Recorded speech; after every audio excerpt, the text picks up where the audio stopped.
gente costuma associar muito política com indignação, com coisas ruins, com corrupção, com uma série de palavras e conotações bastante negativas ou no mínimo polarizadas, mas tem todo o aspecto de como a política é construída, de como a nossa vida é regida e de como esse sistema todo pode ser usado de forma construtiva para mudar a vida das pessoas para melhor. Para tentar entender a diferença entre uma coisa e outra, como funciona uma parte da nossa política, como isso influencia a nossa vida, a gente tem que trazer especialistas para discutir a ciência no nosso dia a dia aqui no Não Ficção. Nosso especialista de hoje que vai contar sobre isso de primeira mão é o Zé Gustavo, que é presidente da Fundação Rede Brasil Sustentável, administrador público e ativista político que foi candidato a deputado federal em 2014 e 2018. Vamos bater esse papo que vai ficar muito bom. Então, Zé, antes de tudo, obrigado por estar por aqui, bom te ver. Cara, a gente se conheceu, se eu não me engano, no TEDx Bauru, né? O TEDx lá de Grande Dois Córregos, né? Onde você falava sobre a importância das pessoas se envolverem na política.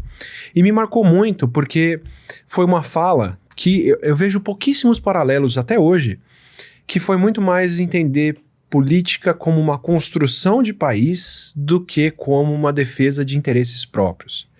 Que é uma coisa que me marca, como alguém que trafega muito pouco por isso, mas o quão pouco eu vejo mensagens do que fazer e de visão de futuro, e quanto muito mais são mensagens do que a gente reclama do que tem de ruim hoje em dia, sem grandes alternativas. Eu tenho pouquíssimos exemplos de pessoas que estão na política ou fora dela, que falam numa imagem de país, ou que têm uma visão que querem construir.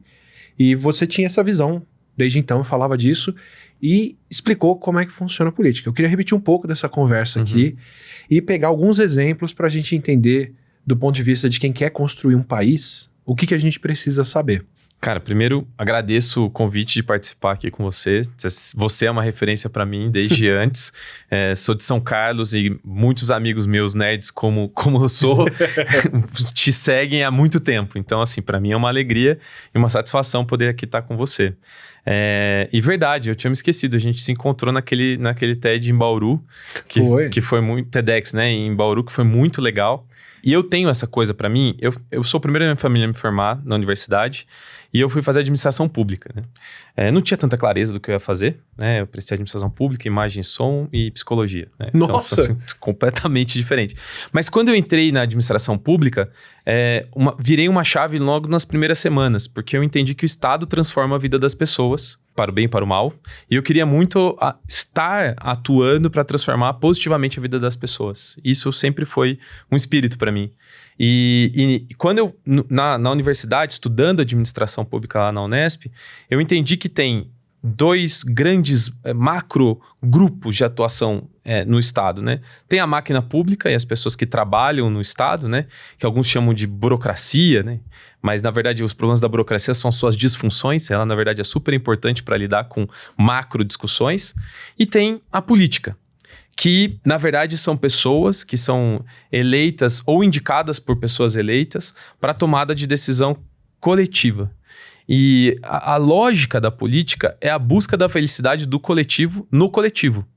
E não necessariamente só uma discussão de espaço de poder e transformação. Acho que hoje a gente parece um pouco blasé, né?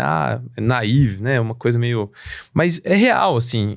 Eu não acredito na política que reafirma diferenças para que figuras se destaquem. Eu acredito na política que encontrem convergências. E digam sobre o futuro, né? Acho que tem tanta coisa que a gente tem que discutir e tanta coisa que a gente tem que fazer, né? Hoje a desigualdade no Brasil é muito grande, a desigualdade no planeta ela é muito grande.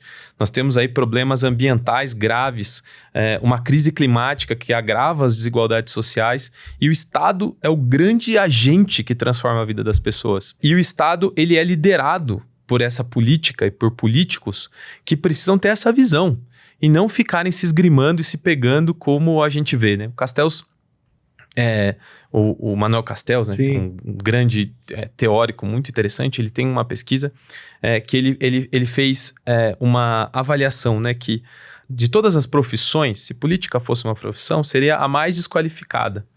E ele faz um entendimento sobre isso. Desqualificada em que sentido? Desqualificada pelas pessoas. É que as pessoas menos botam fé. Ah, sim. Porque as pessoas não sabem o que os políticos querem. Quando eu comecei na atuação política, um parênteses, a minha mãe lá em Dois Córregos, as pessoas perguntavam para ela: Dona Ana, o que seu filho faz?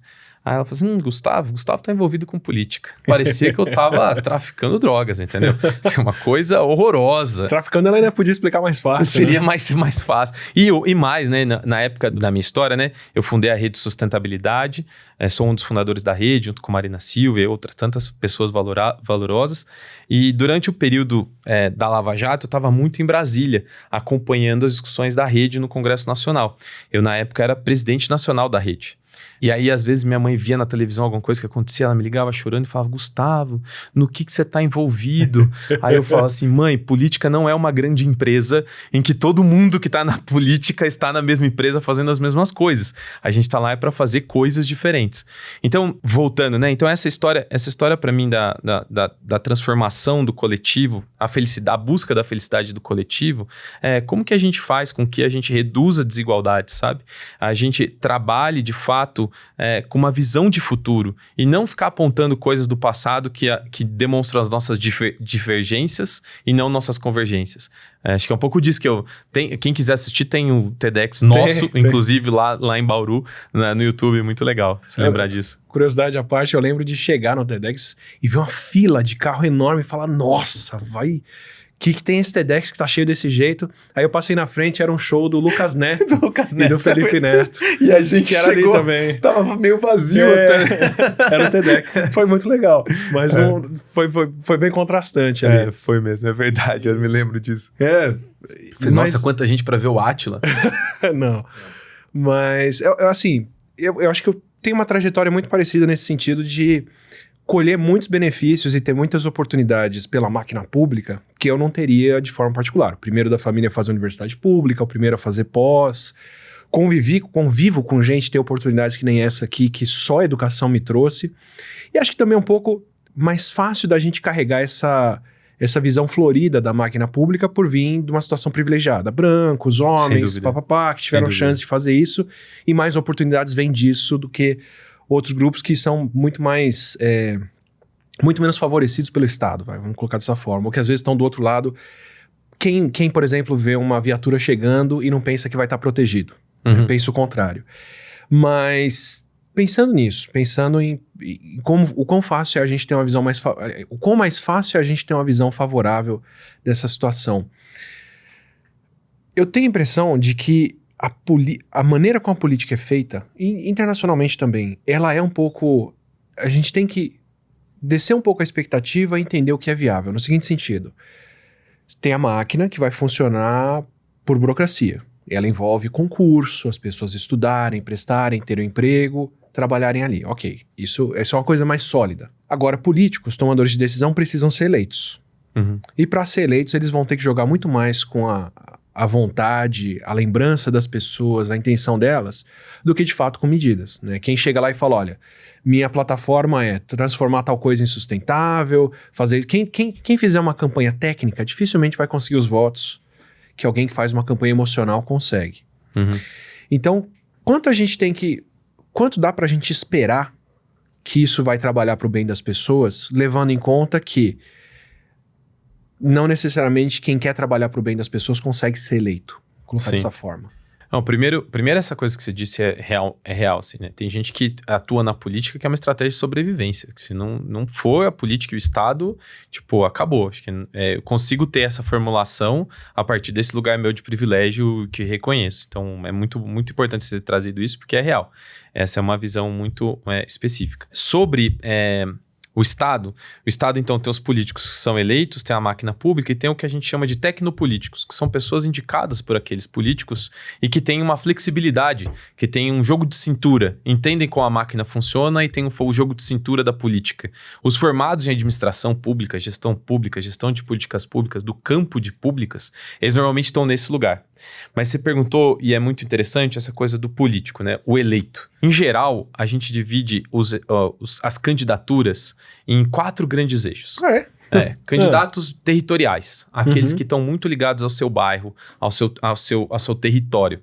Então, são... Por bem e por mal. Pelo bem ou pelo mal. Então ali, mas são zeladores ali, tem uma relação territorial. Então normalmente um vereador de um bairro, um presidente de uma associação comunitária, ou um deputado que foi prefeito da sua cidade, então sabe os problemas locais e tal. Ou um líder de milícia.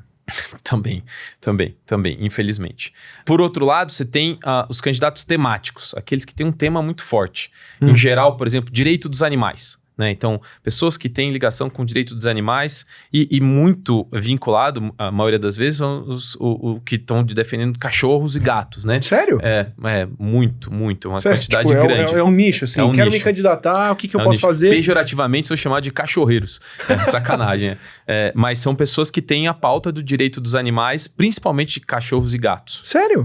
Eu ainda tô incrédulo. Desculpa, eu falei sério 5 vezes já. Não, então você tem temáticos. E tem outros temas, né? Que as pessoas defendem tematicamente. Aí você tem um eixo que é os candidatos de opinião, que em geral são pessoas mais velhas, que já passaram mais experimentados e que dão opiniões consistentes sobre determinadas coisas. Mais à esquerda ou mais à direita. Então, por exemplo, vou pegar um exemplo, né? O Ivan Valente, por exemplo, que tem uma opinião específica sobre um tema. A Marina Silva, que tem uma opinião específica sobre um tema. Mas também tem uma opinião general sobre todos os temas. Mas você sabe consistentemente o que esperar da pessoa naquela pauta. Exatamente. E tem, nas últimas eleições, pelo advento das plataformas digitais, você tem os candidatos de redes sociais. Os candidatos influencers, TikTok, Facebook, todas essas plataformas, que são, em geral, também generalistas, né? Falam sobre tudo, mas falam mais superficialmente com bordões.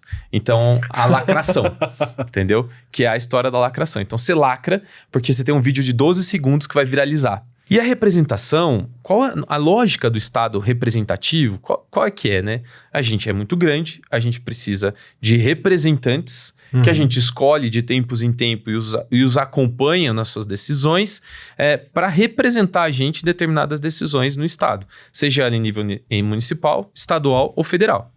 E aí a gente tem uma proporção de número desses representantes. Então, por exemplo, cidades até 50 mil habitantes são 9 vereadores, sempre tem uma Câmara de Vereadores, são 9. E aí tem até chegar no máximo, que se eu não me engano, são 54 vereadores, que é o que a cidade de São Paulo tem. Então, você tem uma gradação. Para deputados federais, também é proporcional à quantidade de pessoas que você tem no estado. O mínimo é 8, então vários estados, principalmente do norte, têm apenas 8 parlamentares, 8 deputados federais, e o máximo são 70, que é o caso de São Paulo, que tem 70 deputados federais. E é muito interessante, porque a gente decidiu, na nossa Constituição, estabelecer a representação por meio dos deputados e por meio dos senadores em nível nacional. Os deputados representam as pessoas de seus estados e os senadores representam a instituição, seus estados. Por isso que são 3 por estado. Então, o Senado é composto por 3 senadores por estado e a Câmara é composta por 513 deputados na proporção da quantidade de eleitores que cada um dos seus estados tem. Então, no mínimo 8, no máximo 70. Então, é proporcional na Câmara a quantidade de pessoas, mas no Senado, os estados têm o mesmo peso, sempre 3. Então, essa foi a forma de representação que a gente criou. E nesse momento em que a gente está vivendo de representação, essa coisa das redes sociais muito ativas, os candidatos que usam a lacração, eles aparecem muito mais do que alguém que faça uma reflexão mais crítica sobre um tema. E aqui eu não estou fazendo distinção de esquerda e direita, porque os candidatos lacram todas... Pode ser lacrar fazendo um discurso, pode ser rasgando uma placa... Pode ser provocando alguém para tomar um supetão, que acontece, é uma coisa... maluca, assim. Então, isso, na minha opinião, desqualificou um pouco o debate público, porque a gente não consegue ter debates públicos mais consistentes. É muito interessante, assim, você pegar debates antigos, tanto do Congresso Nacional, quanto... que eu sou um nerd e gosto de assistir essas coisas, né? Então, debates de candidatos a governador antigos, você tem uma coisa muito interessante de ver o conteúdo das propostas, mais do que simplesmente só a embalagem das propostas, entendeu? E a gente também, na Velocidade, a gente como representados, que falam com seus representantes, a gente não se aprofunda nas coisas. A maior parte das pessoas, infelizmente, lê um título de uma matéria, não vê a data e reproduz, né? Não lê o conteúdo dela, não vai atrás, não dá tempo, as pessoas falam, né? Então, um pouco dessa nossa lógica bunny, VUCA, faz com que a gente fique... E os representantes a mesma coisa, eles são espelhos desse processo. Então, a gente acaba ficando na discussão mais superficial do que se aprofundando. Aí o que acontece? O período eleitoral, ele é muito curto. Hoje no Brasil são 45 dias. Ganha aqueles, na eleição proporcional e no majoritário quem tiver mais voto. Então, em geral, quem tem mais voto leva, mas na Câmara ainda você tem uma proporcionalidade. Esse processo eleitoral, ele é tão agudo, tão difícil ele é difícil de passar. Eu passei por ele 2 vezes já. E ele é muito intenso, né? Pessoas que concordam com você na maior parte das vezes vai estar disputando com você. E você vai estar disputando com o outro lado também. E é um processo muito intenso de debate. E quando acaba o processo eleitoral, que infelizmente ele desvirtua, porque quem tem mais recursos são aqueles que são mais fisiológicos nos partidos e tal. Você não está escolhendo fundamentalmente as melhores pessoas para tomar a decisão. São aquelas que conseguiram alcançar mais pessoas, mais votos, né? Seja a forma com que for. Salvo as exceções muito consistentes. Sociais-democratas, pessoas mais à esquerda, que têm de fato conteúdo e se preparam para estar lá. Quando a gente entra no processo do Congresso Nacional, você entra num círculo de 513 deputados, 81 senadores, em que parece que se continua o processo eleitoral. As pessoas não arrefecem mais, e para poder botar a bola no chão e falar assim, pera lá, você defende isso, você tem seu público que defende isso. Já estão fazendo a próxima campanha. Parece que é isso. Porque você não está preocupado com aqueles que votaram em você, você está preocupado com a quantidade de likes que você está recebendo. Porque se o Átila deu like num post meu hoje, e não dá amanhã, mas eu perdi o Átila, eu ganhei 3 pessoas, me importa o número, não me importa as pessoas. E isso é o grande lance da representação. Cara, no estado de São Paulo hoje, um deputado federal, ele representa numericamente algo como 660 mil pessoas. Então você tem o número de eleitores dividido pelo número de deputados federais, é mais ou menos isso.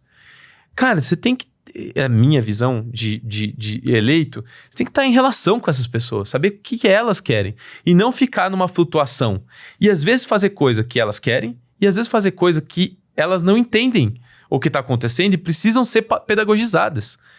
E é isso, às vezes o Gilberto Gil tem uma frase muito boa, né? Que o povo sabe o que quer, mas também quer o que não sabe. E muitas vezes o papel do agente público, do tomador de decisão, é apontar caminhos que as pessoas não estão enxergando no seu cotidiano.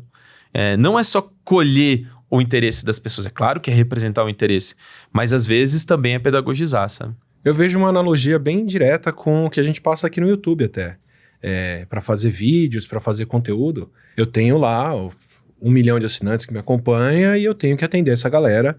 E se eu for correr atrás de novas tendências para fazer mais views, eu corro o risco de alienar quem me acompanha, fazer aqueles views enquanto aquilo é tendência, e na hora que aquela tendência acaba, eu sobro sem ninguém.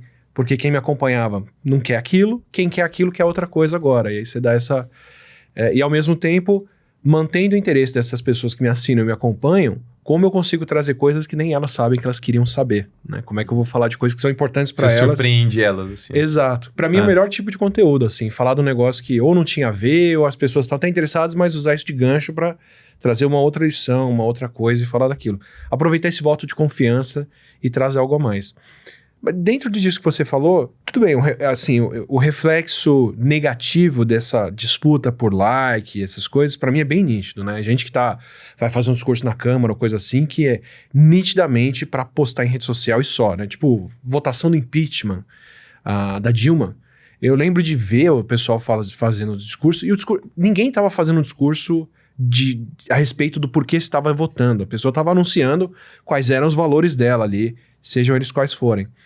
Mas, ao mesmo tempo, tem gente eleita agora, na última eleição, como a primeira candidata indígena, ou os primeiros candidatos indígenas, talvez tenha, né, já tenha tido outros, mas não em número grande, não com essa representação, ou a primeira candidata trans, ou mais candidatas negras, mais candidatos negros, e por aí vai.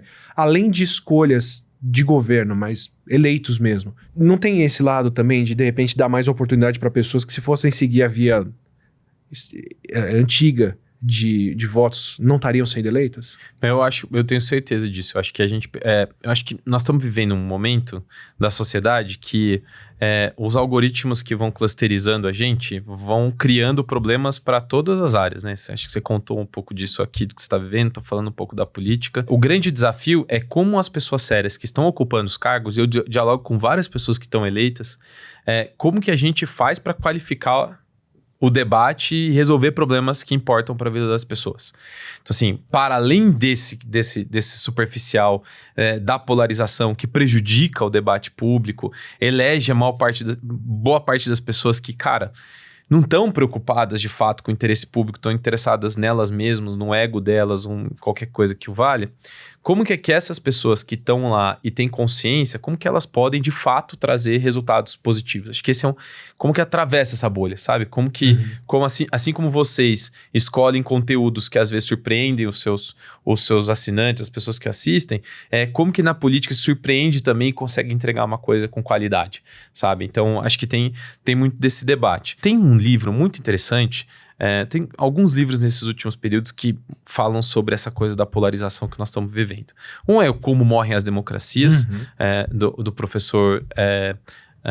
Acemoglu? Tô viajando. Não. Não, Acemoglu é do... Como Nações Falham. Acho que é Levitsky, eu acho que eu tenho quase certeza. Me falha a memória. Eu tô com o livro dele autografado aqui, eu esqueci o nome dele. A gente teve junto numa mesma palestra lá em Boston, né? E ele é um livro muito interessante. E tem um outro livro, para quem quiser e tiver curiosidade, do Yascha Mounk, que chama O Povo contra a Democracia. E ele fala algumas coisas nesse livro que eu acho muito interessantes e compartilho com você, assim. Primeiro, ele diz que as redes sociais, elas estão tensionando muito a nossa democracia, mas a gente tem um processo que, assim, a democracia, apesar de ser o melhor sistema que a gente já criou para tomadas de decisão coletivas, no tamanho das coletividades que nós temos, ela, de certo modo, sempre foi um sistema de controle de uma minoria monoétnica pela a maioria pluriétnica. E o que está acontecendo agora é que nós estamos cada vez mais pluralizando esses espaços democráticos, esses espaços de tomada de decisão. Então, mais pessoas pretas, mais pessoas da comunidade LGBTQIA+, mais mulheres, mais migrantes, imigrantes. Então, você tem uma diversidade aumentando. E há o que ele chama de estribuchar de uma minoria branca que está perdendo o poder, que não sabe como lidar com ela. E se retroage a um conservadorismo, porque não entende, não sabe, ou, na melhor das hipóteses, não entende, não sabe, na pior das hipóteses, não quer perder esse poder em absoluto. Então, o nosso grande desafio, de fato, é botar em prática uma democracia pluriétnica, que abre espaço. Que não tem precedente, né?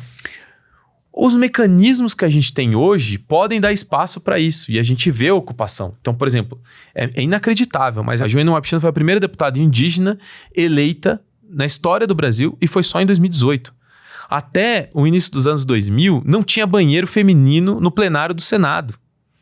É inacreditável isso. Então, assim, ao mesmo tempo que esse mesmo sistema, ele vai ser ocupado, e ele tem que ser ocupado por essa maioria pluriétnica, sabe?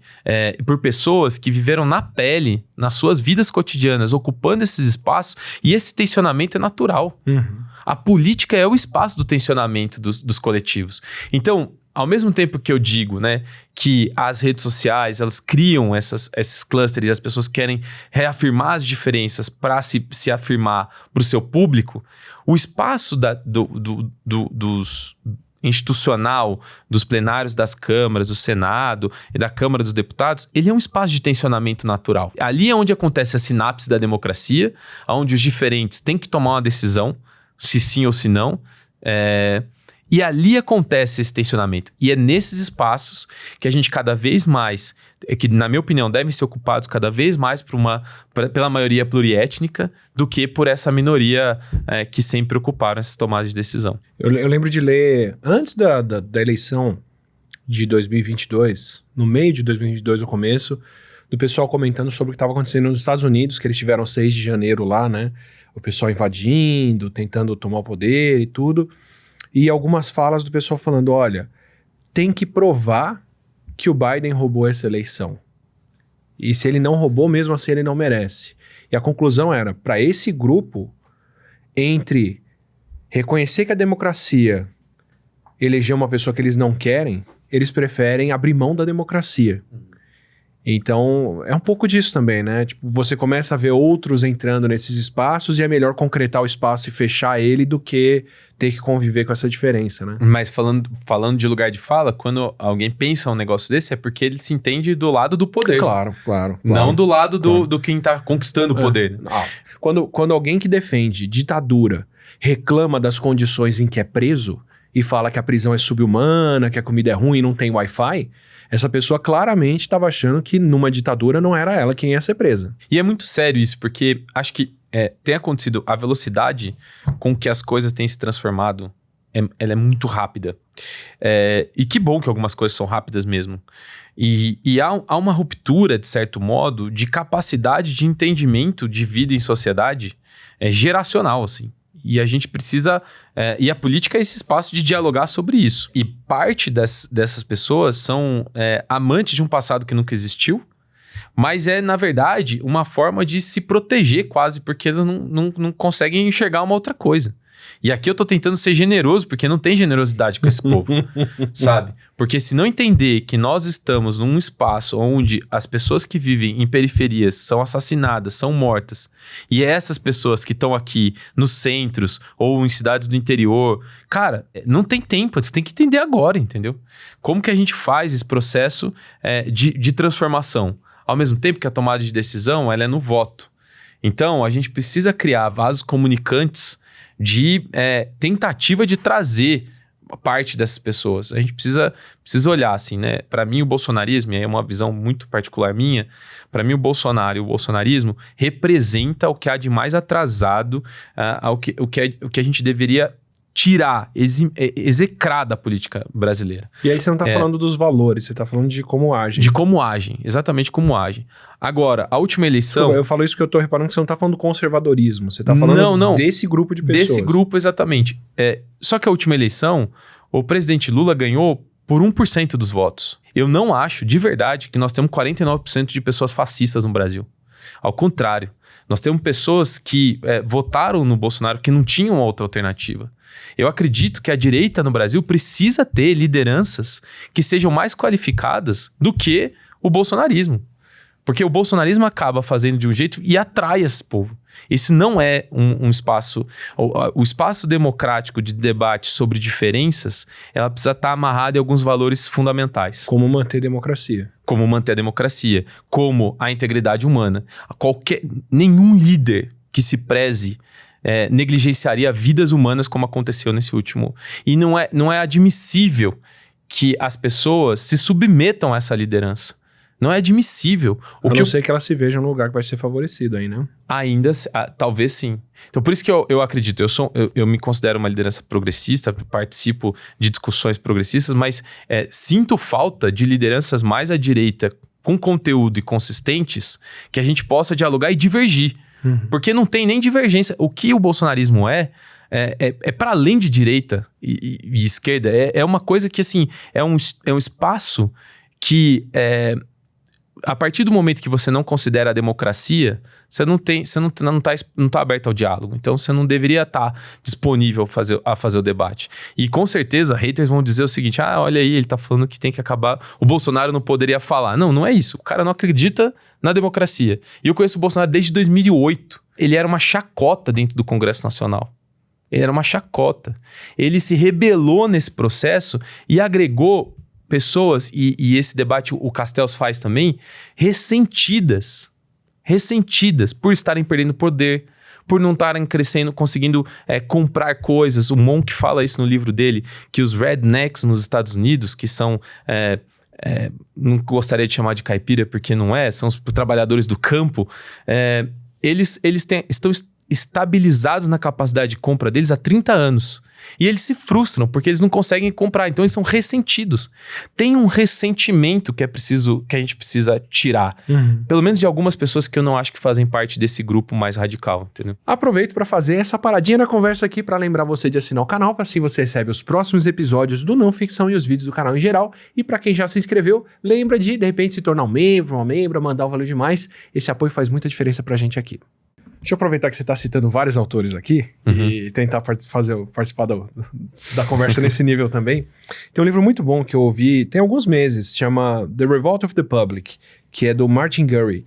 Ele era conselheiro do FBI e pegou o começo, trabalhando pelo FBI, se eu não me engano, de polarização em redes sociais. E lá em 2012, 2013...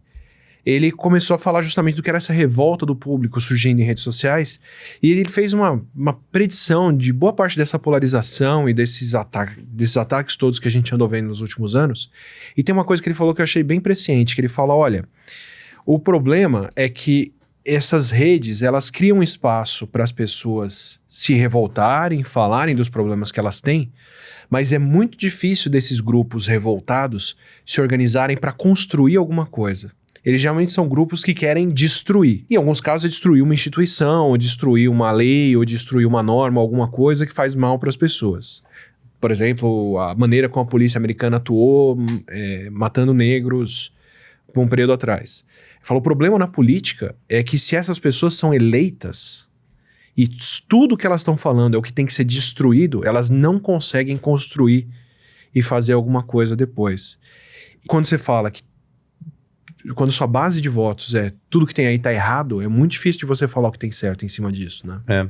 Essa mas é uma visão política mesmo, assim, falando de um outro livro muito interessante do professor Teitelbaum, que ele escreve sobre, chama Guerra da Eternidade, e aí ele fala sobre o tradicionalismo com T maiúsculo, e é muito interessante, uma piração muito boa, mas aí é uma visão política de um grupo que não é só no Brasil, é fora do Brasil também, de que para que uma nova coisa nasça, você não precisa desenvolver nada novo, é só destruir o que existe, que algo novo vai nascer.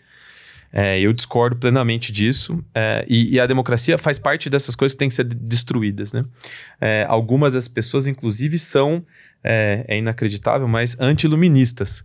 Então, essa coisa de ser contra a vacina, ser contra os processos científicos, tem uma base, uma das bases filosoficamente nessa doideira que vem do Edra, se não me engano, que é um dos autores do fascismo. Então, por isso, quando falam-se sobre o fascismo e tal, e eu entendo que isso é uma coisa que está acontecendo na nossa sociedade, eu acho que a gente tem que tomar muito cuidado com as palavras, sabe?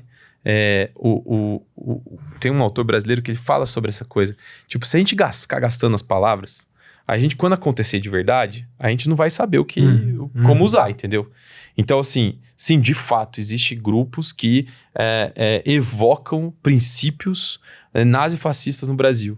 Mas não dá para colocar todas as pessoas que estão fora do seu espectro, seja qualquer, classificar desse jeito. Isso é medíocre do ponto de vista da construção da nossa sociedade, da construção de futuro, porque a gente só fica falando das nossas divergências, sabe?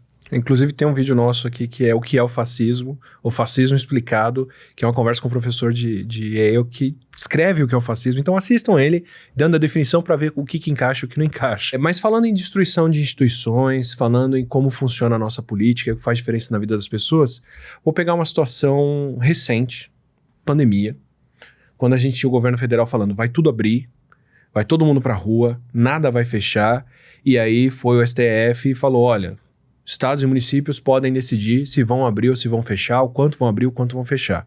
E aí o governo federal falou, ok, então o dinheiro da saúde vai para cada um e cada um que se vire para fazer o que quer. O quão bom, o quão é ruim uma situação dessa e o que tem de particular no Brasil para esse tipo de coisa acontecer? Boa pergunta. Dá a oportunidade de a gente falar um pouco sobre o que é o Pacto Federativo no Brasil. Eu vou dar um pouco do contexto e depois eu falo um pouco do que eu acho nesse caso específico.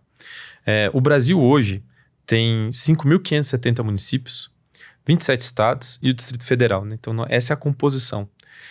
As pessoas, a gente às vezes fica discutindo muito sobre política em nível nacional, mas a política vive na nossa vida cotidianamente, né? Então, eu convivo mais com o resultado do prefeito aqui do que muitas vezes com o resultado presidencial de governador. E a nossa Constituição, nós tivemos várias constituições na história do Brasil. A última delas é a Constituição de 1988. Posso estar falando obviedades, mas é legal de trazer. E a Constituição de 88 é considerada uma das constituições mais inclusivas do mundo, né? Batizada como Constituição Cidadã. E no pós-ditadura militar, a gente fez um processo profundo de discussão de qual era o Estado brasileiro que a gente queria. É um Estado que cuidasse das pessoas, que tivesse uma atuação social e que incentivasse o desenvolvimento econômico. A gente tem uma legislação, já tinha uma legislação avançadíssima na questão, por exemplo, ambiental, e a gente constituiu o SUS, constituiu a educação pública e todos esses setores, e em cada um dos entes federativos, municípios, estados e União, a gente deu competências de ação. Então, a gente criou lá o sistema de assistência social. No sistema de assistência social, o governo federal tem seu papel, o governo estadual tem seu papel, e os municípios têm um papel muito fundamental, que é estar na interação com as pessoas. Porque a ponta da política pública que acontece no município, na maioria das vezes. Na maior parte das vezes. Então, você tem essa interação. E o Brasil, um país de 5.570 municípios, numa complexidade gigantesca com diferenças regionais absolutas. Então, você pega no interior do Amazonas, os desafios de um município são diferentes dos desafios dos municípios no interior, no Cariri ou no interior de São Paulo. Então, você tem necessariamente adaptações que você precisa fazer e que você precisa atuar. Qual foi a lógica federativa? A gente centralizou muitos recursos em nível federal para que o governo federal pudesse corrigir desigualdades de arrecadação. São Paulo tem uma arrecadação, para se ter ideia, a cidade de São Paulo, se eu não me engano, é o terceiro maior orçamento do Brasil. Primeiro vem o governo federal, depois vem o governo do estado de São Paulo, depois vem a cidade de São Paulo. Antes dos outros estados. De tão grande a capacidade de arrecadação dessas regiões.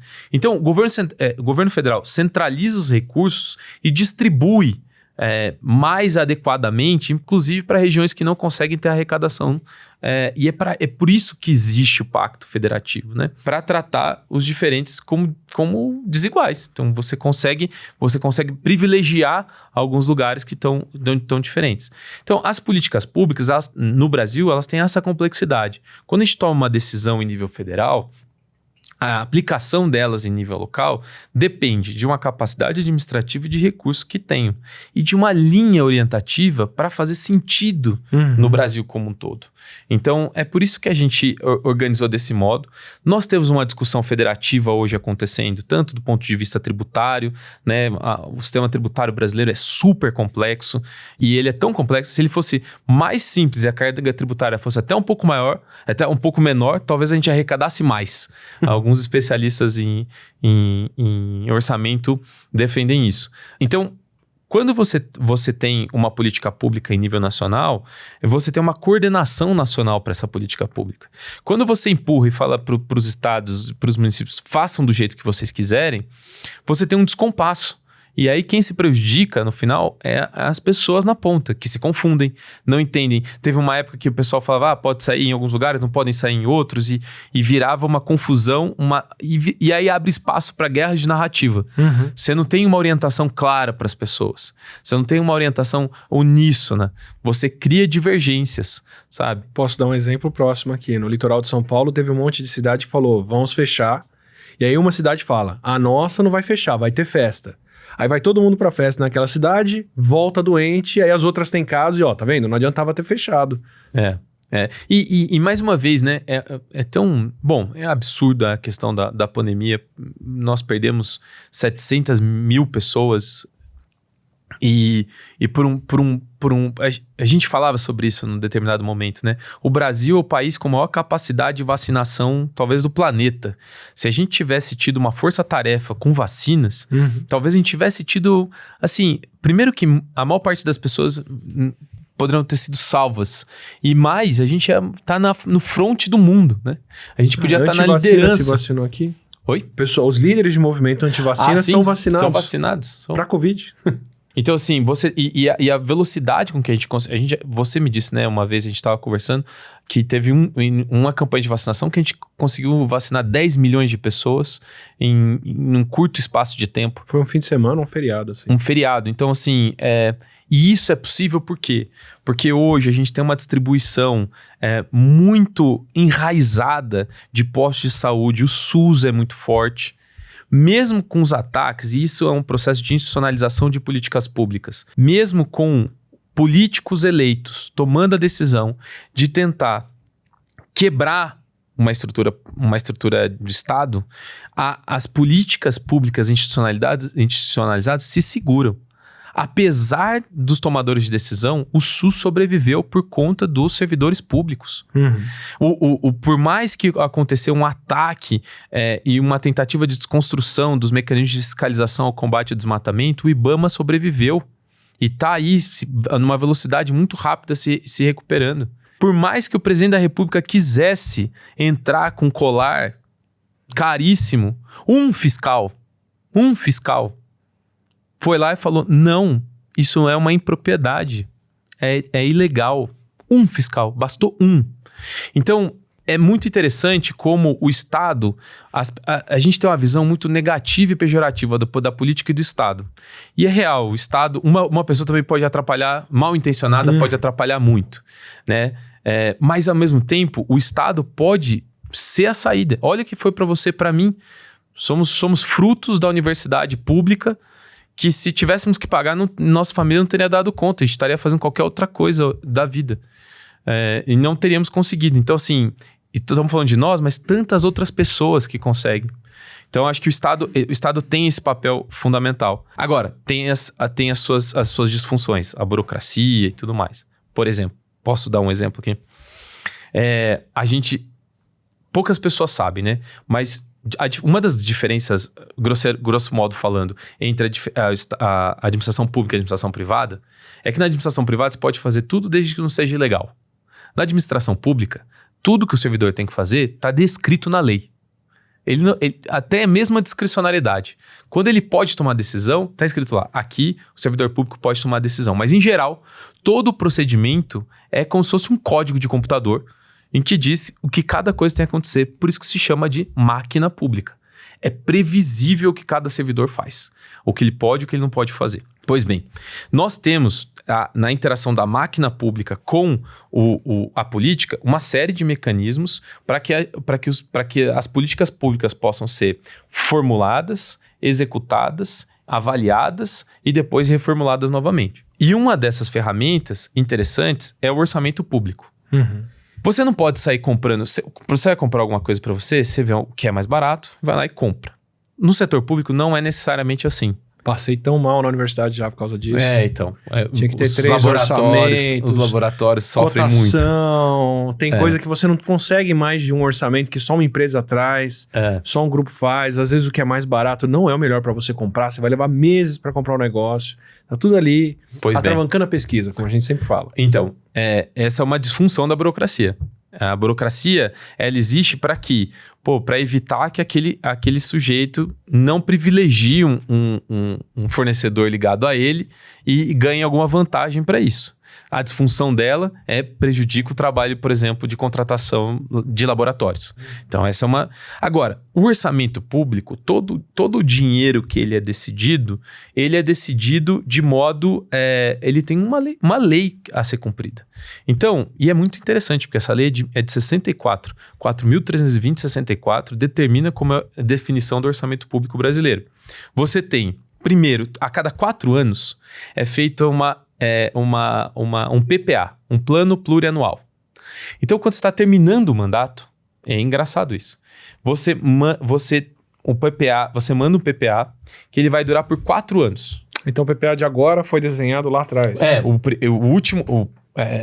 este ano, né? O deste ano. Porque a partir do ano que vem vai ser aprovado o deste governo.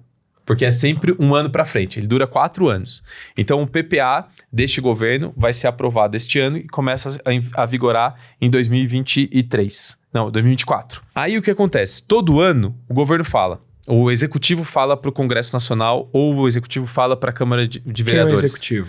O executivo, no caso do federal, é o presidente, a presidência da República. Certo. Então, vamos tratar. Quando eu falo de executivo, é a presidência da República no nível federal, em nível estadual, o governador, e em nível municipal, o prefeito. Certo. Esse é o executivo. Aí ele fala para o legislativo, que no caso federal é a Câmara dos Deputados, o Senado, no caso dos estados são as Assembleias Legislativas e no caso dos municípios, as Câmaras de Vereadores. Fala o seguinte, olha, mais ou menos lá em março, março, abril, ele fala o seguinte, olha, do PPA, eu quero fazer isso, isso e isso. Ele designa. Então, no PPA tá lá. Cara, em 4 anos nós vamos estabelecer tal meta, em 4 anos nós vamos trabalhar esses indicadores, em 4 anos nós vamos fazer essa política. E aí, em março de cada ano, o executivo vira para o legislativo e fala, olha, daquele plano que eu falei para você, essas políticas aqui nós vamos fazer este ano. E aí manda uma lei para o Congresso Nacional chamada Lei de Diretrizes Orçamentárias. Pois bem, o Congresso Nacional olha e fala assim, não, mas olha, tá precisando daquele PPA, talvez tenha que fazer outra coisa aqui esse ano. E faz pequenas modificações, aprova e devolve para o Executivo. Tivemos uma pandemia, tem que gastar mais com saúde agora. Por exemplo. Aí, a LDO, o Executivo pega a LDO e faz a Lei Orçamentária Anual. Então, ele pega aquelas diretrizes orçamentárias e destrincha por secretaria, por programa, quanto que vai ser executado daquele PPA. Então tá tudo conectado, tem uma lógica sistêmica para isso. O gasto que estão fazendo hoje veio dessa ponta lá em cima. Exatamente. Que é amarrada pela arrecadação, essa história do teto de gastos e tal, é a amarração das coisas, entendeu? Dos limites. Pois bem, e aí a lei orçamentária anual, ela é enviada para o Congresso Nacional e o Congresso Nacional faz ajustes nessa lei e fala, beleza, pode executar, e o Executivo tem então a autorização para poder gastar aquilo de acordo com o que está na lei. Se ele tiver que aumentar um pouco, por exemplo, aconteceu uma pandemia, uma coisa que não estava colocada, ele tem alguns mecanismos, como créditos suplementares, créditos adicionais, que ele pede autorização para o Legislativo, tem uma margem que ele pode mudar sem pedir, mas ele pede autorização para o Legislativo e fala, olha, a gente calculou errado isso aqui, por conta disso, tem que aumentar. Então, grosso modo, é assim que funciona. Falando das disfunções, o que acontece? Cada parlamentar, cada deputado federal tinha, 4 anos atrás, mais ou menos 15 milhões de reais, mais ou menos, deste orçamento todo, ele tinha 15 milhões de reais para falar, preciso fazer ajustes nesse orçamento pensando na minha região, pensando lá na minha cidade.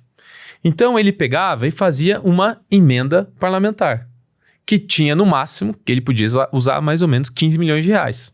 O que acontece com a emenda parlamentar? Ela tem uma função de olhar para filigrana mesmo, sabe? Putz, aqui tem um negocinho aqui que, poxa, se tiver... Essa estrada aqui tá dando problema lá. Se tiver 700 mil a mais, a gente resolve isso e, poxa, não mexe no orçamento da União. Isso é utilizado na realpolitik, como se diz, como barganha política. Então, o deputado federal, ele não é executor de recursos. Quem é o executivo. Por isso é o nome.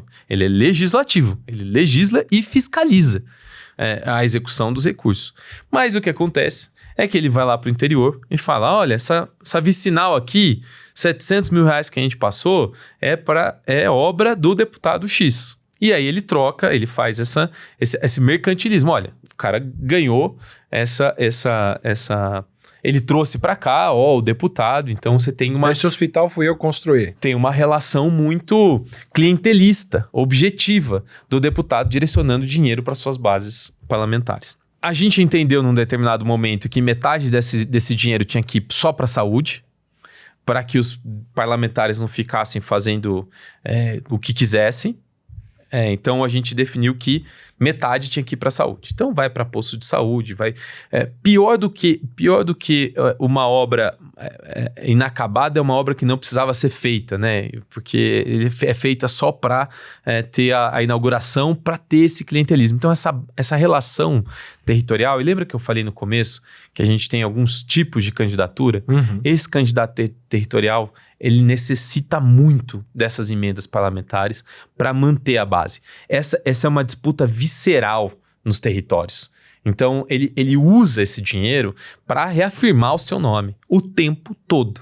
De certa forma, também isso é um jeito de quem está elegendo esse deputado conseguir as obras que queria para sua região. Sim, mas não é essa a função. Não é essa a função. A função é outra.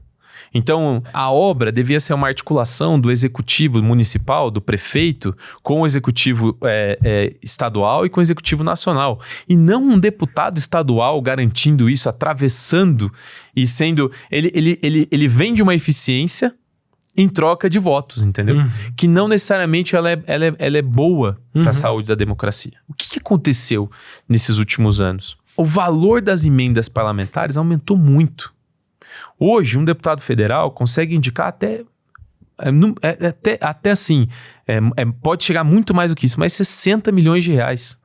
Então, assim, era 15, já era muito. 60 agora. E aí, o que acontece? Quando o Executivo manda a lei orçamentária anual para o Congresso Nacional, o Congresso Nacional recepciona a lei e faz um processo interno de discussão da lei orçamentária. Designa um relator. Esse relator tem um poder imenso sobre o texto da lei. Essas emendas que o relator faz, que dão muito poder, foi chamado de orçamento secreto. Porque eu tava ouvindo LDO, relator, eu tava falando, esses nomes são familiares. Ali foi chamado de orçamento secreto. É uma designação sem determinar, com transparência, qual era o parlamentar que estava indicando, para onde estava indicando, valores absurdos da lei orçamentária nacional.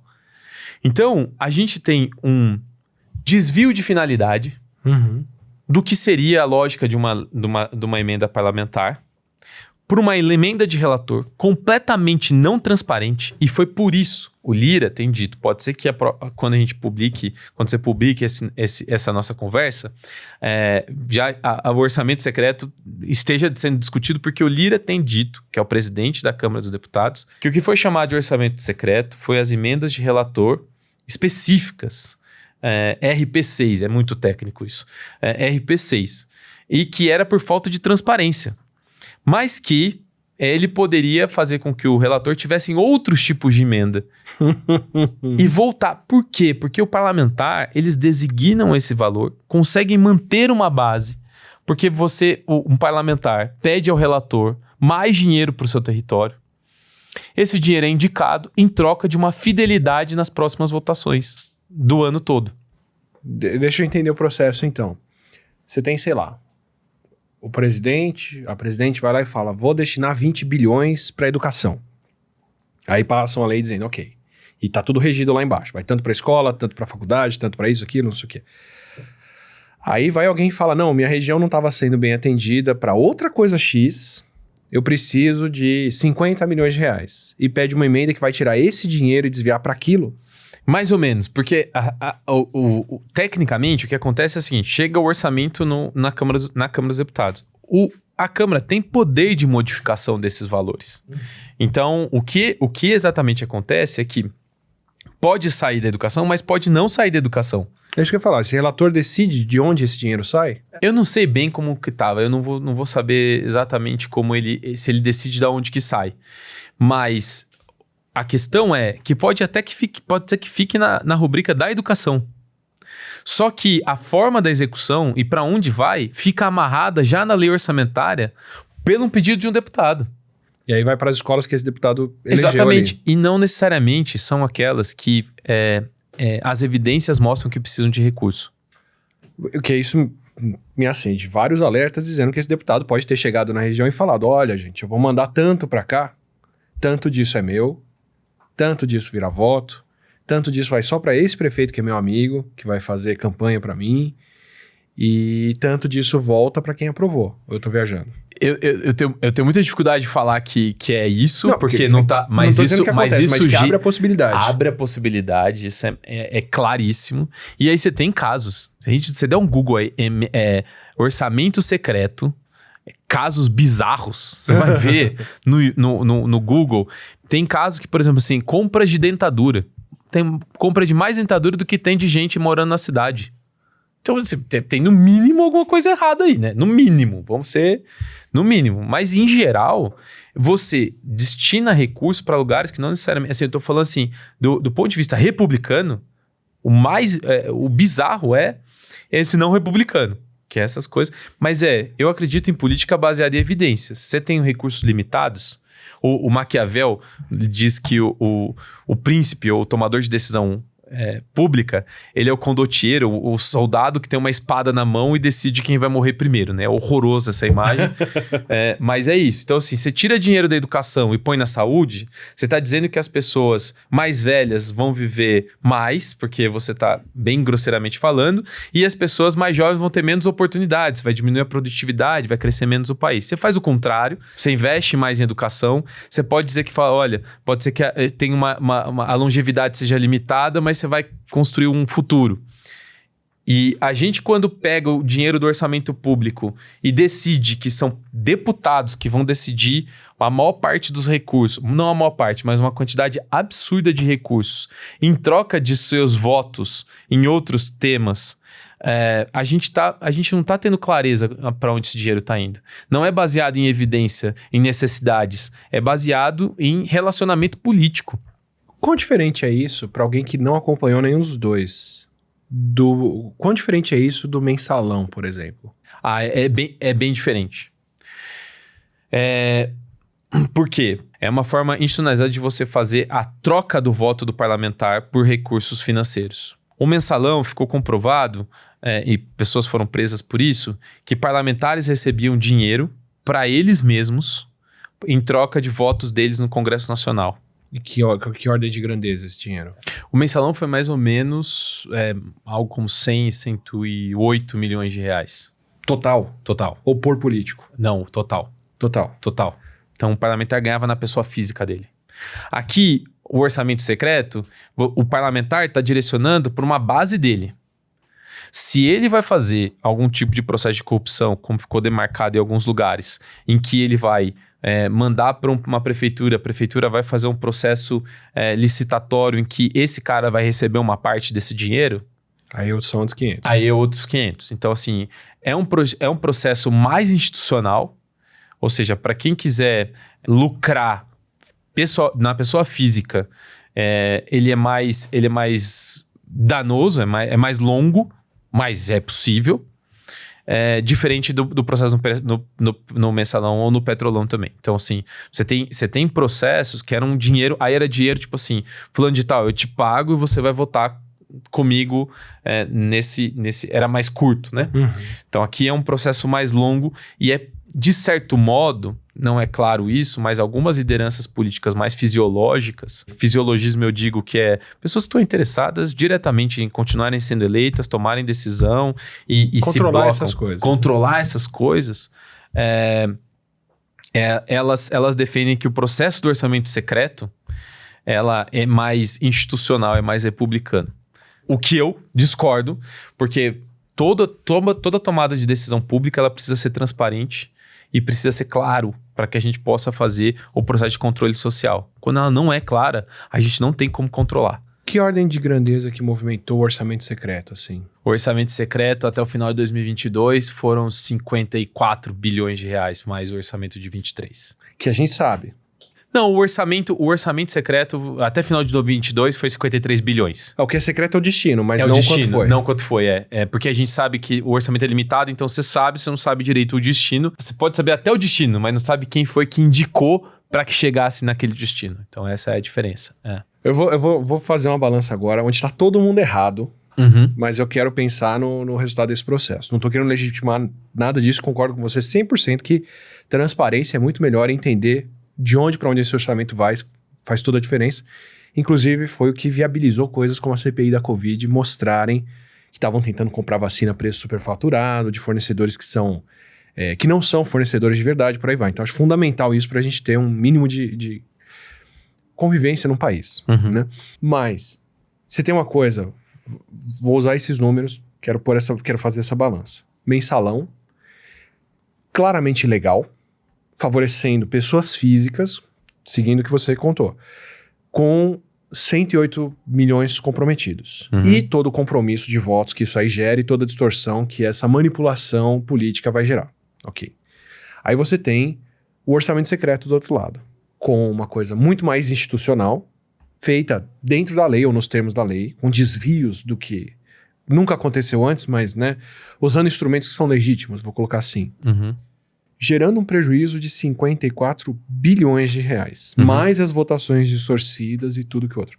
O que é pior aí, na sua opinião?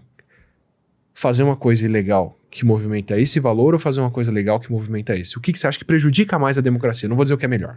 Só uma pequena correção, o orçamento secreto também foi determinado como ilegal pelo Supremo Tribunal Federal. Felizmente. Então ele também é uma ilegalidade flagrante e foi proibida pelo Congresso Nacional. Então as duas são ilegais. Eu vou te dizer, o desafio que se põe e vem numa discussão com o professor Sérgio Abrantes há muito tempo, que é da governabilidade. Então, tudo que o executivo vai fazer, nem tudo, mas boa parte dos planos de orçamento precisa ser, as leis precisam ser aprovadas pelo Congresso Nacional.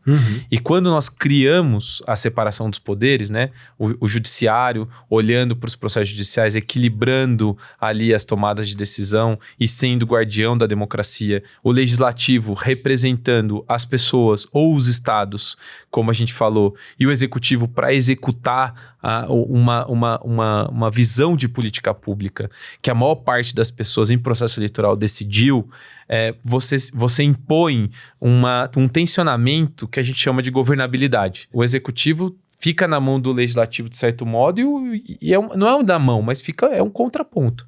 Como se governa? Desculpa, tendo passado pelo que foi a pandemia, eu acho muito bom ter essa divisão e não só uma pessoa decidindo tudo. Exatamente. São contrabalanços, né, da democracia. Aí, como você faz? Você precisa compor uma maioria.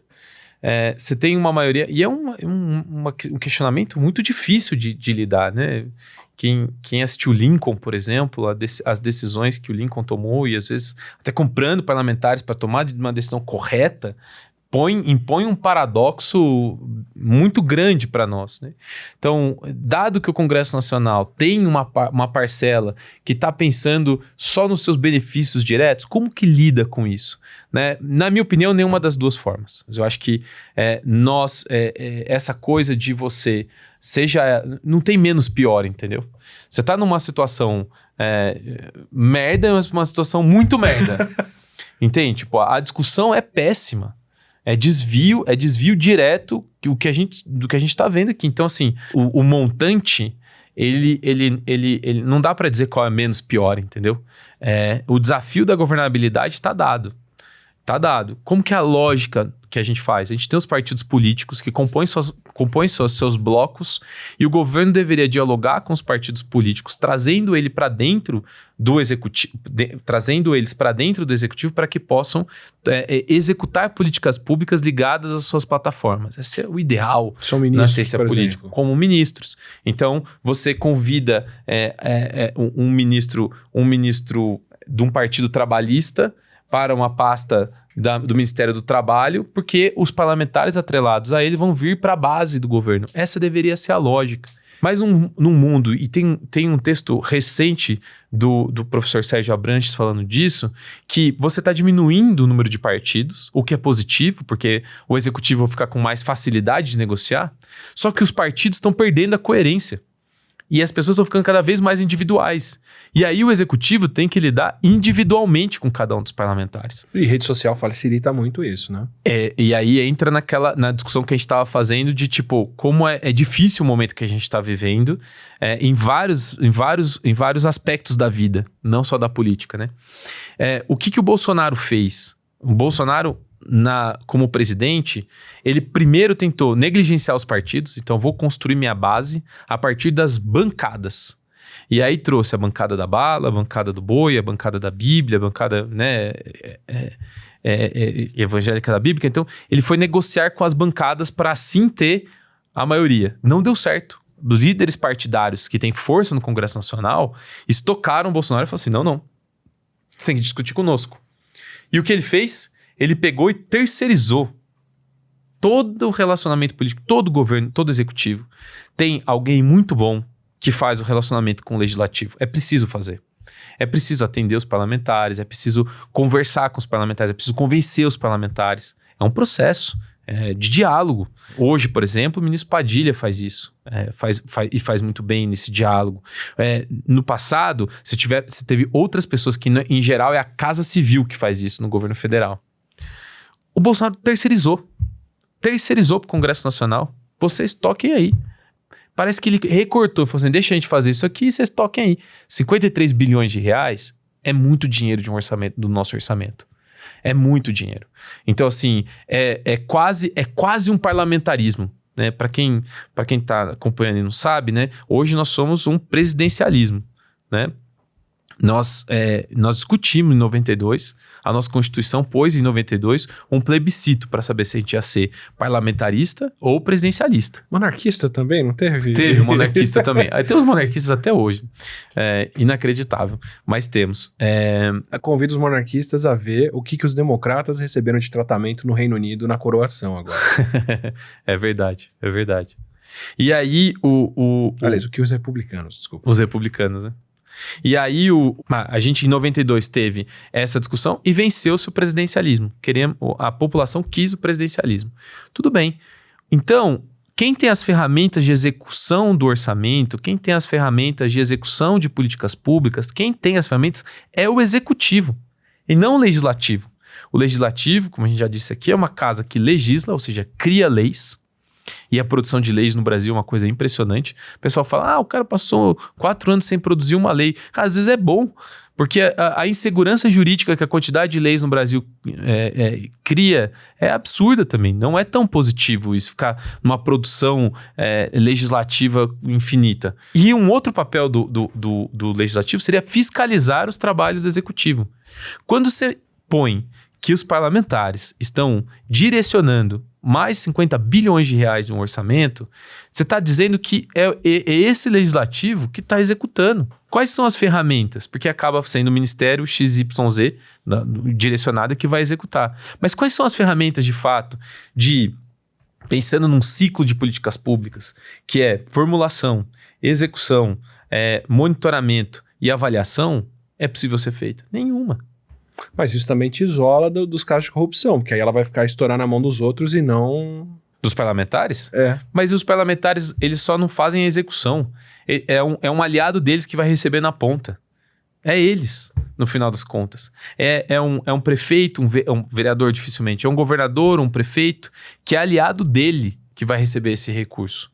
Então, processos de corrupção podem acontecer na ponta também, atrelados a ele. Eu quero dizer que isso isola o presidente da corrupção, porque aí ela vai acontecer no colo dos outros, né? Sim, claro. Se parte do Congresso é fisiológico, deixa eles tocarem.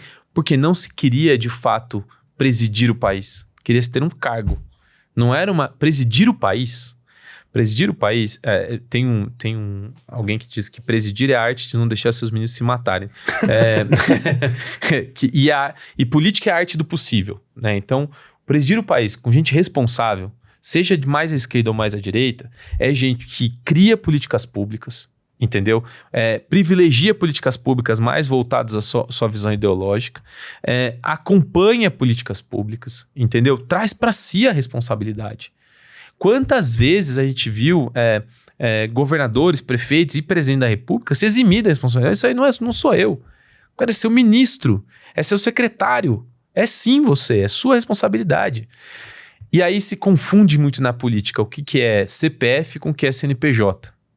Quando eu fui candidato a deputado federal, você abre sua conta, né? Você vai no TSE, você é habilitado a ser candidato, você vira um CNPJ. Eu virei eleições 2018, José Gustavo Barbosa Silva, 18, 19, eleição 2018 de novo. Então, você vira um CPF. Então, o CNPJ. Você vira seu CPF vira um CNPJ. Então, o que envolve o CNPJ, ele passa a estar implicado. Então, é um combo, não é só o CPF da pessoa. Então, é uma visão mais institucional. Não é um indivíduo, esse indivíduo representa uma coletividade, ele opera em coletividade. Então, presidir um país tem um nível de... E não só um país, você está num município, e aí eu convido a quem tiver interesse, né, a olhar, porque os processos municipais são análogos. Todo município tem PPA, Plano Plurianual, tem Lei de Diretrizes Orçamentárias todo ano e Lei de Orçamento Anual todo ano. Cara, fiscalizar esses recursos também tem emenda parlamentar municipal. Emenda de relator muito poucas, porque os orçamentos municipais normalmente são muito pequenos. Mas tem como fiscalizar, tem como estar junto, tem como estar presente. E às vezes é mais fácil do que estar em discussão em nível nacional. Às vezes a gente é sugado pela polarização nacional, mas na realidade local que a coisa acontece. Sabe? Não tem esquerda e direita quando tem buraco na rua. Não tem esquerda e direita quando o posto de saúde não tem bom atendimento. Não tem realidade. Então, assim, eu convido as pessoas a olharem para os seus territórios e às vezes, por mais que não estudem em escola pública, mas interaja, veja a lógica da política pública local. Porque também acontece na ponta. E muita gente está assistindo... pode olhar no orçamento que recebeu verbas destinadas da União por conta do orçamento dos últimos anos. Porque é isso. O orçamento secreto caiu lá no município. Está na lei orçamentária anual do município. Seja por crédito adicional. Então é possível monitorar. Para onde foi esse dinheiro? Dá para descobrir se minha cidade recebeu dinheiro para dentadura? Dá para descobrir. Dá para descobrir. Foi assim que descobri, inclusive, nos casos bizarros da lei orçamentária, do orçamento secreto. Então, assim, isso é uma coisa interessante, assim, sabe? Eu acho que eu acredito muito no engajamento das pessoas comuns na política. Porque, em geral, o que acontece você vê essa polarização acontecendo, né? Saiu uma pesquisa esses dias, os jovens estão diminuindo o quanto eles emitem de opinião. Né? São menos jovens emitem opinião mais polarizadas e mais jovens não emitem opinião e silenciam, apesar de muitas vezes terem opiniões polarizadas também. E a gente fica sequestrado por um debate público que alimenta as redes sociais e alimenta o modelo de negócio dessas plataformas sociais, quando, na verdade, o que a gente precisa é a ação, sabe? A ação local. Cara, um movimento social que você se identifica, participa, vai na reunião, não fica só no grupo de zap.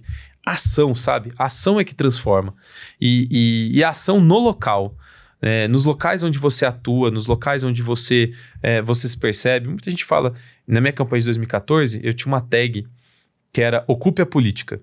Era um convite às pessoas a ocuparem e se ocuparem da política. E é real, muitas vezes, e eu recebi muitas críticas nesse sentido. Eu falo assim, Zé, mano, eu trabalho, eu acordo 5 da manhã...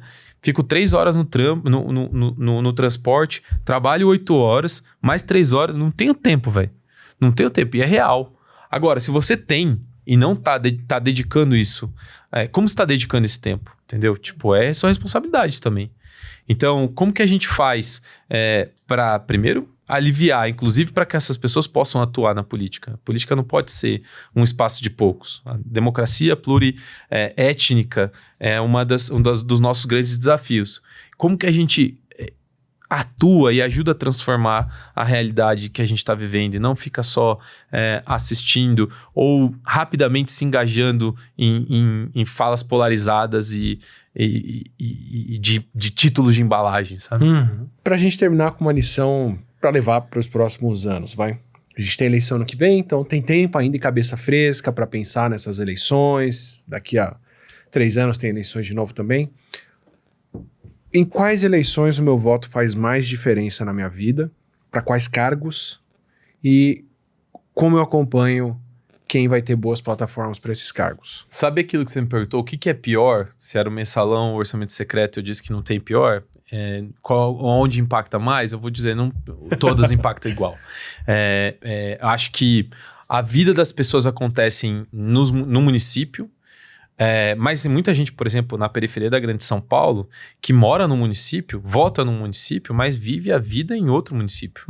Né? Eu morava em Mauá, e aí vinha para São Paulo, as pessoas vinham para São Paulo, se ficassem doentes, elas iam no hospital em São Paulo, não iam no município delas, em Mauá mesmo. Então, assim... o voto, ele importa muito em todos os momentos. O que eu diria converse e se engaje, sabe? Então, neste momento, candidaturas a vereador... Primeiro assim, se você tiver interesse em ser candidata, seja. Eu acho muito legal. Eu acho importante, é importante a gente ter. E se engaje num partido que você se sinta confortável. Que você olhe que tenha aderência. Porque aí, se você não for eleito, os seus votos vão ajudar alguém que está próximo dessa visão. E você vai poder colaborar. Então, eu incentivo muito que as pessoas sejam candidatas. Segundo, se você fala, não quero ser candidato e tal, cara, identifica uma liderança, seja ela em nível municipal, estadual ou nacional, e tenta se aproximar. Hoje, boa parte dos mandatos, eles têm espaços de diálogo muito interessantes também. Então, você consegue participar de algum modo. Então, sugestão, participe, sabe? Interaja. E para o executivo também. Então, assim, todos os candidatos a prefeito, a prefeita, todos os candidatos a governador, todos os presidentes, todos eles têm que apresentar um programa de governo até uma data limite antes do processo eleitoral, no começo do processo eleitoral.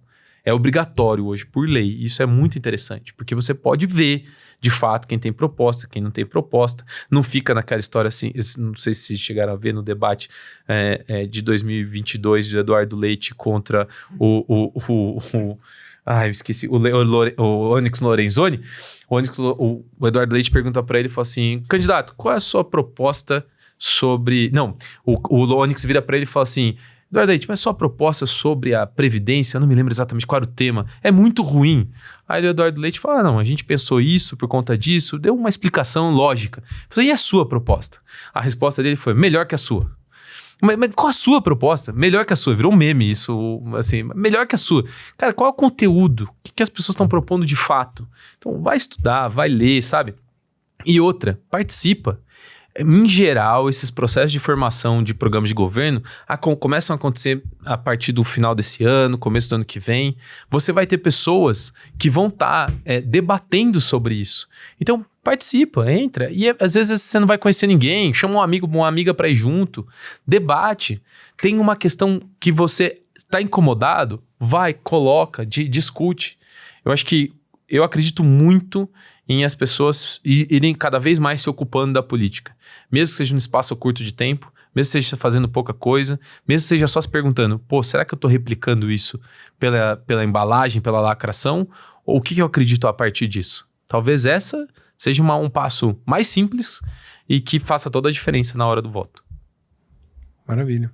Tendo vivido com o resultado de várias políticas de nível municipal a federal que me impactaram bem diretamente esses anos, acho que pela primeira vez que eu estava muito mais sujeito a isso do que no resto da minha vida, como muitos brasileiros estão a vida toda, dá para entender a importância desse processo. O Estado, ele tem uma importância muito grande na vida das pessoas.